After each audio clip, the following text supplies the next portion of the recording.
తమ తప్పులు కప్పిపుచ్చుకోవడానికి బీఆర్ఎస్ నాయకులు ప్రయత్నిస్తున్నారని డిప్యూటీ సీఎం బట్టి విక్రమార్క అన్నారు. రాష్ట్ర ప్రజలకు గత ప్రభుత్వ లోపాలు చూపించడానికి తాము సిద్ధంగా ఉన్నామని ఆయన అసెంబ్లీలో ప్రకటించారు. బీఆర్ఎస్ ఎమ్మెల్యేలు సభ చర్చను తప్పుదారి పట్టిస్తున్నారని తెలిపారు.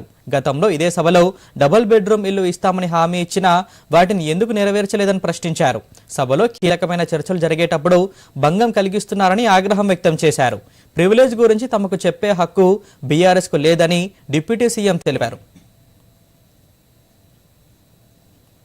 ఉండేటట్టుగా రూల్స్ బుక్ అంతా తయారు చేసుకొని సభలు పెట్టి ఆ రూల్స్ బుక్ లో ఏం చూపించారు అధ్యక్ష? స్పష్టంగా ప్లకార్డ్స్ తీసుకొని రావద్దు, స్లోగన్స్ ఇవ్వద్దు, పొరపాట్లు అట్టు చేస్తే వాళ్ళ మీద చర్యలు తీసుకోవాలని చెప్పి అన్ని చాలా స్పష్టంగా రూల్స్ బుక్ లో పెట్టి నిన్న మీరు చేసింది డబుల్ బెడ్రూమ్ ఇల్లు ఇస్తా అని చెప్పారు. ఇచ్చారా అధ్యక్ష? ఉద్యోగాలన్నీ పూర్తి చేస్తాం బరాబర్ అన్నారు, చేశారా? బరాబర్ ఉద్యోగాలు ఇస్తాం అన్నది ఒకటి. ప్రభుత్వాలు ఆడోళ్ళ ఉద్యోగాలు యారు తీసుకొచ్చిస్తామని అడిగింది ఇక్కడ నుంచే. సభ నిబంధనలు నియమాల గురించి ప్రివిలేజెస్ గురించి వారు